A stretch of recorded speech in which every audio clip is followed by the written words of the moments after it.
ګلبدن د سر نه تر پښو پورې لړزېده.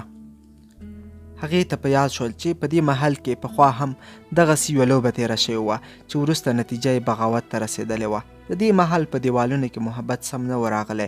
بل پلو د شهزاده خرم دا حال و چې د هر دیوال سره ټکر وهلو ته تیار و. د هغه د ځوانۍ جوش او څپاند سیلاب چا هم نشو ایسارولی. ګلبدن یو پلو اندېښمنه وه، بل پلو یې د شهزاده سره هم همدردي وه، خو د هغه ارمانونه هم ورته ناشوني ښکارېدل ځکه چې هغه د محل د سازشونو په ویره کې وه. خو بیا هم په دې وخت کې د شهزاده د زړه د ساتلو لپاره تسلي ورکول مناسب وګڼل. ورته یې وویل صاحب عالم، په دې کائناتو کې به داسې کوم یو شی وي چې د حضور لاس به یې ورته ونه رسیږي. زه به سبا ته د ارجمند بانو سره وګورمه.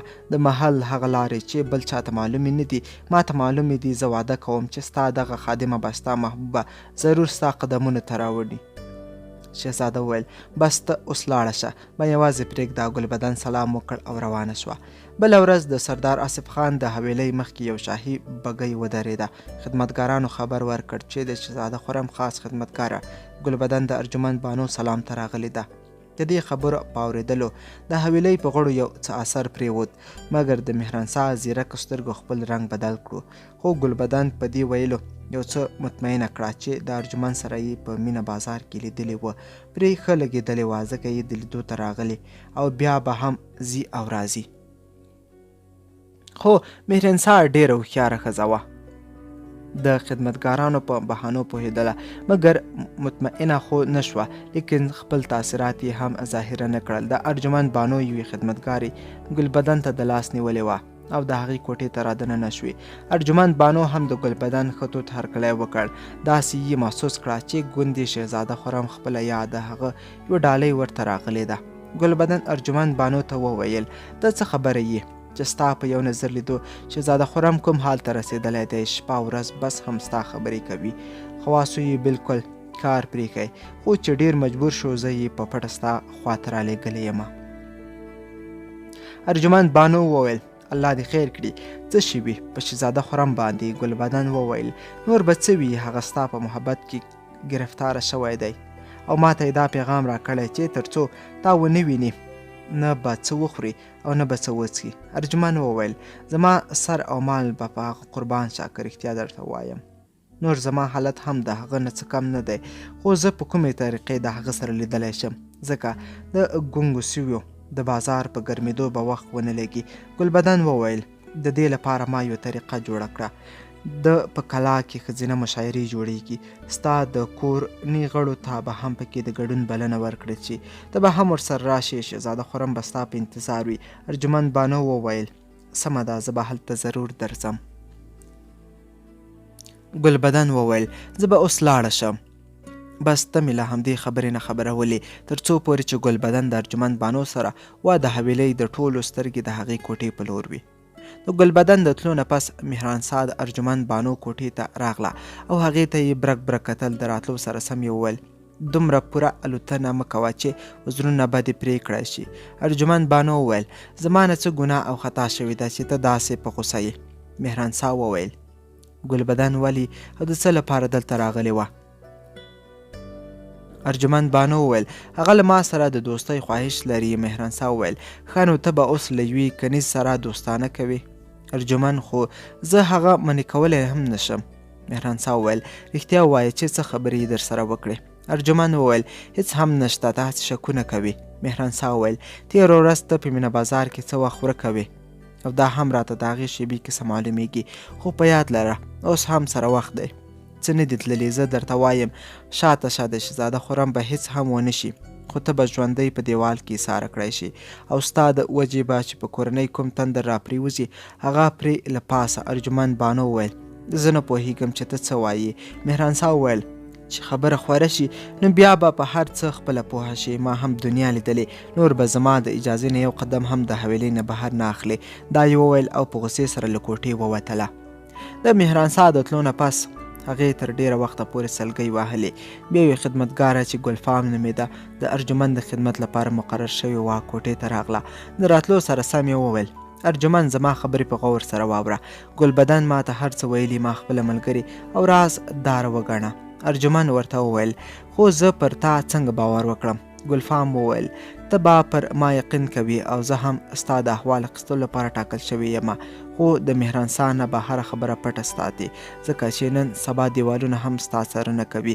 ګلبدن ما ته ویلي چې ستا او د شهزاده خرم ترمنځ اړیکې ټینګې وساتم.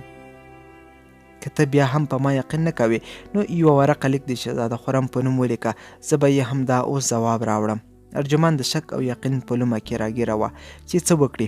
بیا یې وویل ته ضرور د مهرانسا سره میلاو شوی. ګلفام وویل زه به شهزاده خرم ته ووایم چې مهرانسا له مخې لرې کاندي، زه به ستا لپاره هر قرباني وکړم، ته خو یوه موقع ما ته راکړه. ارجمن وویل ښه ته لږه شېبه بهر ودرېږه، زه د شهزاده خرم په نوم یو لیک لیکم. ارجمن بانو یو د مینې او محبت له خبرو ډک لیک ولیکه او بیا یې ګلفام ته ورکړه. په زړه کې کرل ریبل د دعاګانې یې کولې چې یا الله دا خو به د مهرانسا کوم چال نه وي. څه شېبه د حالاتو د معلومولو لپاره د حویلۍ غولي ته ووتله. هر څه په خپل ځای سم مدام و. یوې خدمتګار یې د لاډلي بیګم سره ږمنځولو. د هغې مور مهرانسا په خپل چپرکټ کې بېغمه ناسته وه. یوې خدمتګارې ورته کیسې کولې. هېڅ کومه د اندېښنې خبره نه وه. ارجمند په سوچونو کې د باغ په لور راړه لکه یو څوک چې ونو بوټو ته د زړه حال وایي. ناڅاپه یې په ګلفام نظر پرېوته. د دې په لور ورخطا روانه وه. ویې ویل ای ارجمند ته دلته ولاړه یې ګرانې، ما خو درپسې ټوله حویلۍ چاڼ کړه. ارجمن وویل نو څه وکړم، چاته خو د زړه حال هم نشم ویلی. دغه ونې لا ښې دي چې زما خبرې اوري او چاته یې وایي هم نه. بیا ورته رایاد شول چې محبوب به یې د لیک په ځواب کې څه پیغام را لیږلی وي. تلوسه یې ډېره زیاته وه. ګلفام ته یې وویل زما لیک د صاحب عالم ته ورکړو. هغه ورته وویل هو ته اوس خپلې کوټې ته لاړه شه، هر څه درته وایم. ګلفام څه شېبه هلته ولاړه او ارجمند بانو د باغ نه په ډار ډار خپلې کوټې ته رادننه شوه او د ګلفام د راتلو انتظار کې ناسته وه. لږه شېبه وروسته هغه هم راغله او یو لیک یې ورته ونیوه. شهزاده خرم د هغې لیک ځواب لیکلی و چې پکې د خرم ټول سیاسي مجبوریتونه ځای په ځای شوي وه. ارجمند بانو صرف دومره ولوست چې شهزاده خرم ورسره د واده لوظونه کړي وه چې هغه به ډېر ژر د بادشاه سره په دې باره کې خبرې کوي. ارجمند په ناهیلي سره ګلفام ته وکتل. ویې ویل آیا بیا هم موږ سره یو ځای شو؟ ګلفام وویل هو شهزاده خرم د یوې مشاعرې تابیا نیولې ده او هلته ستا د هغه سره د ملاقات پوره انتظام شوی دی. ارجمند بانو وویل دې مشاعرې ته خو به مهرانسا او لاډلي بیګم هم ورځي. ګلفام وویل شاید د دې نوبت به را نشي. ارجمند څه مطلب زه پوره نه شومه. ګلفام وویل دا یو شاهي راز دی او د وخت نه مخکې یې تا ته نشم ویلی. ارجمند بانو وویل تا ته دې زما قسم وي ګلفام چې راته ووایه. هغې په مسکا سره وویل ګرانې یو بل چا هم سوګند را کړی دی، خو ته تاسو ته او خفګان مه کوه. خپله به وګورئ چې لمر د کومې لورې راخیږي. د دې خبرې سره ګلفام روانه شوه. شاید هغې مهرانسا دلته په راتلو ولیده. ارجمند ژر ژر د شهزاده خرم لیک د تکیه لاندې کړ.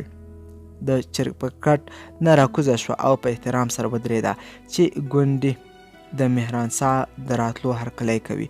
مهرانسا د راتلو سره غوسې نیولې وه. ویې ویل څه د راز و نیاز خبرې دې د ګلفام سره کولې؟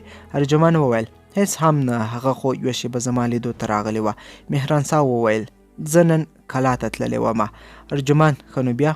مهرانسا په برګو سترګو او قهرجنه لهجه وویل بیا څه هلته ستا او د شهزاده خرم د محبت کیسې مې په خپلو غوږونو واورېدې. ارجمند وویل دا به څوک دښمن زموږ د بدنامولو هڅه کوي. مهرانسا وویل ګوره ارجمند ستا بهتري په دې کې ده چې د لاډلي په مخ کې خنډ نه شي. ګینې زه به بیا دا خیال ونه کړم چې ته زما د ګران ورور لور یې. ارجمند وویل زه د لاډلي په لاره کې خنډ نه یم. شهزاده خرم خپله زما په لور مایل دی. مهرانسا وویل ډېر ښه، اخر دې هم رښتیا خبره په خولې راغله. تا ته معلومه ده چې شهزاده خرم په یوه ورځ د تخت او تاج مالک وي، نو ځکه دې ته ورته یو دام غوړولی دی. ارجمند وویل که دا خبره نه هم وي نو هغه پر ما ګران دی. مهرانسا وویل ستا دغه ارمان او خوبونه به رانه پوره نه شي. د شهزاده خرم قسمت صرف د لاډلي سره لیکل شوی دی. ښه به دا وي چې له مخې لرې شي، ما ته نورې لارې هم معلومې دي. ارجمند وویل ته هم رښتیا ویلو ته راغلی یې، خو زما د باور نه و چې ته به زما او د لاډلي ترمنځ فرق کوي. مهرانسا وویل ته له ما نه د شطرنج په لوبه ښه نه پوهېږې او په ګړندیو ګامونو د کوټې څخه ووتله. د مهرانسا خبرې او دړکې د هغې په غوږونو کې پرله پسې تاوېدلې او انګازې به یې کولې. بیا یې ګلفام راوغوښته او د مهرانسا ټولې خبرې ورته ټکي په ټکي بیان کړې. ګلفام د پریشانه کېدو پر ځای په کټ کټ وخندل. ارجمند وویل زما په ځان راغلی او ته راته خنداګانې کوي، دا خندا نه بلکې د ژړا مقام دی. ګلفام وویل زه د مهرانسا په بېوسۍ پورې خاندم. ارجمند وویل دا ګمان مه کوه چې هغه بېوسه ده، انسان فکر یو کوي او پیښه ورته بله شي. ګلفام وویل بس ته تماشه کوه چې څه کېږي. خو ارجمند نه پوهېده چې څه وکړي. زړه یې مطمئن نه و. څه شېبه یې په حالاتو فکر وکړ او بیا یې سترګې ورغلې. دریم څپرکی. د دربار په دروازې کې د مقرر کړی شویو دربار د غږ انګازې خپرې شوې. خبردار هوښیار د شهزاده خرم اقبال دې بلند وي. سلطان محمد خرم تشریف راوړی. شهنشاه هند نورالدین محمد جهانگیر په شاهي تخت جوړولو چارپیره و. د سلطنت امیران او منصبداران ولاړ و. د شهزاده خرم په راتلو د خبرو لړۍ بنده شوه، ځکه مسئله دومره سنګینه وه چې بادشاه شهزاده ته د کېناستو هم ونه ویل او خپلو امیرانو ته یې اشاره وکړه چې بحث جاري وساتي. د امیرانو د خبرو نه شهزاده ته اندازه ولګېده چې خبره د بنګال ولایت د شورش او بغاوت وه چې څوک هلته د والي په حیث ولیږي. امیرانو یو نوم ورباندې وړاندې کړ، خو یو نوم هم موافق نه راتله. شهزاده خرم وویل بادشاه سلامت، که اجازت وي د یو کس نوم زما په ذهن کې هم شته، کیدای شي چې په هغې کې ټول اتفاق هم راشي.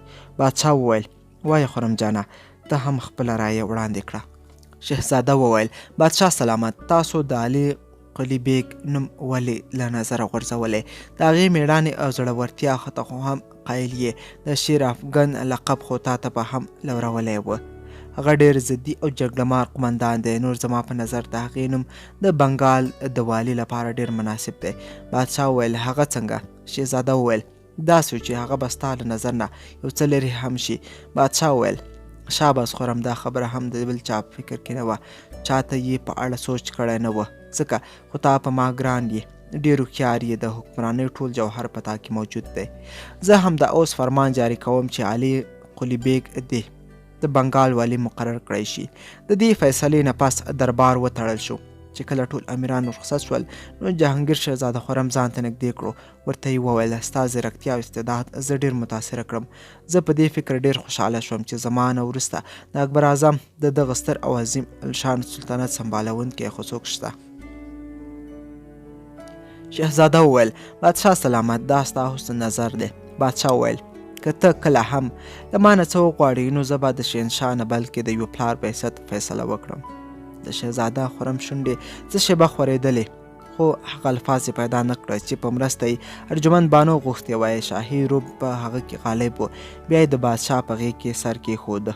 سبا د لمر ختو نه مخکې د علي قلی بیگ شیر افغان د روانېدو فرمان جاري شو. هغه ته په لومړي ځل د بنګال د لیدو موقع په لاس ورغلې وه. بل پلوي یې په خپلې ترقۍ هم ډېر خوشحاله و. یو پراخه جاګیر او د بنګال بې فنا سمسورتیا د هغه انتظار کولو، خو مهرنسا پوهېده چې ترشا یې د شطرنج لوبه څوک کوي. هغې ارجمند ته ویلي و چې د شطرنج په چالونه ښه پوهېږي، خو ارجمند دا ثابته کړه چې د هغې نه ښه لوبغاړی دی. دا بېله خبره وه چې د پردې شاته بل چا لوبه کوله. په حویلۍ کې د خپګان کیفیت و. مهرنسا ضد نیولې وه چې شیر افغان د انکاري شي او بنګال ته دې نه ځي، خو دا ظاهره خبره وه چې شیر افغان د شاهي امر مخالفت نشو کولی. مهرنسا په نه زړه د روانېدو تیاري کوله. ارجمند دغه بدلون په ډېر غور سره لیدلو. د ګلفام خبرې اوس د هغې په ذهن کې راغلې چې ویلې وه شاید د هغوی نوبت به رانشي. د مهرنسا د تلو نه پس حویلۍ خالي خالي او تقریبا ورانه ښکارېده، خو ارجمند بانو خوشحاله وه او ورپسې د څارنې څوک نه و. اوس چې څه وخت وغواړي د خپل محبوب سره لیدلی شي، خو د هغې اندېښنه هم هغه وخت ختمه شوه چې د یو څو ورځو تېرېدو وروسته د شهزاده پیغام ګلبدن راوړ. ورته یې وویل ارجمند د شپې آماده اوسه، شهزاده حضور په کلا کې ستا دیدار کوي. ارجمند وویل د شپې په وخت کې خو به ډېره ګرانه شي. ګلبدن وویل د ورځې په رڼا کې به د راز پاتې نه شي. صاحب عالم نه غواړي چې په دې راز د څوک خبر شي. ارجمند بانو وویل شهزاده خرم ما سره مینه کوي او که. ګلبدن وویل د دې کلا په واکدارانو محبت سم نه راځي او شهزاده خرم تا د بدو نظرونو نه بچ ساتي. ارجمند وویل زه به کلا ته څنګه ورسېږم؟ ګلبدن وویل ته فکر مه کوه، د دې خبر انتظام شوی دی. د حویلۍ باغ تر څنګ به تا ته اوس تیار ولاړ وي. ډارېږه مه، ګلفام به له تا سره وي او په امن کې به دې کلا ته ورسوي. اوس مهرنسا نه وه، ځکه ارجمند بانو په حوصلې سره تلو ته راضي شوه. کله چې په کلا کې د شپې تورتم وغږول شو او خاموشي خپره شوه، نو ارجمند بانو د خپلو پښو نه پنځیب لرې کړل چې د هغې په شرنګا سره په کلا کې د چا سترګې ونه غړېږي. د ګلفام په مرسته د خپلې کوټې نه د باغ په لور دروازې باندې بهر ووتله. تور پړونی یې له ځانه چاپېره کړی و او باغ ته دننه شوه. په توره تیاره کې غلې غلې روانه وه او د حویلۍ غټې دروازې ته یې ځان ورسوله. ګلفام په دغه وخت کې د دروازې سره نږدې پیرهداران په خبرو مشغول ساتلي وه. ارجمن له تیارې نه په کوټې اخیستنې سره له حویلۍ نه بهر ووته. اوس هغې پریشانه وه چې څه وکړي. چې څو قدمه مخکې لاړه نو په آس یې نظر ولګېدو، خو دومره همت پکې نه و چې یوازې کلا ته ننوځي. په دې شیبه کې یو بل آس هم راغی چې یو څوک پرې سپور و او تر څنګ یې ودرېدو. په کراره یې وویل ارجمند د ګلبدن یم ورخطا کېږه، مه په خپل آس سپاره شه او ما پسې راځه. ارجمند په آس سپاره شو او د ګلبدن پسې ورو ورو روانه شوه. د کلا د هیبتناکه دیوالونو سیوری ورسره بدرګه و. دا هغه لاره نه وه چې ارجمند پرې مینه بازار ته تللی وه. د ګلبدن آس مخکې روان و. ارجمند هم د خوښۍ او ویرې له ګډوډو جذباتو سره پر مخ روانه وه. په تیاره کې ښکارېده معلومېدل چې هغوی یو ښکلي بڼ ته ورسېدل. ګلبدن د خپل آس نه راکوزه شوه. ارجمند هم دغسې وکړل. ګلبدن د څه ویلو نه پس لږه شېبه وروسته واپس لاړه. د ارجمند په بدن یو لړزان راغلی. زړه کې یې وویل هسې نه، دا خو به کوم سازش پلان نه وي. په دې وخت کې د یو چا سیوری راښکاره شو. ویې ویل ارجمند ته راغلی؟ دا د شهزاده خرم غږ و. د ارجمند ویره ختمه شوه او د هغه په لوري نږدې شوه. شهزاده د لاسه ونیوه. د ګلانو په منځ کې په یوه ښکلې صوفي کېناستل. شهزاده خرم وویل زه څومره مجبوره شهزاده یم چې یو څوک د هر وخت د خپلو سترګو په وړاندې غواړم د هغې د بدن څو ورځې پس کوم او هغه په توره شپه کې. ارجمند وویل صاحب عالم، د همدې وینا لپاره خو زه هم راغلی یم. موږ به تر څو پورې داسې ګورو؟ ته ولې زما لپاره دومره زحمت کاږې؟ زه ستا د لیدو نه بغیر هم ستا د وجود سا یم. شهزاده وویل جان، هغه ورځ لرې نه ده چې ته به د دې تخت ملکه. ارجمند وویل خو صاحب عالم زه ډېره ویرېږم. شهزاده وویل ته اندېښنه مه کوه، خو زه په دې نږدې ورځو کې د بادشاه سلامت سره خبرې کوم. ارجمند په غمجنه لهجه وویل زه خو له همدې وخت نه ویرېږم. هسې نه زما په شهزاده خدای مکه څه وشي. شهزاده خرم وویل په بادشاه سلامت زه هم ډېر ګران یم. هغه به زما د زړه خبر ضرور مني. بیا یې وویل زه به د جمنا د سیند څپې د خپلې مینې ګواه کړم او تا به خپلوم. له دې خبرې سره شهزاده خرم هغه په غېږ کې ونیوه.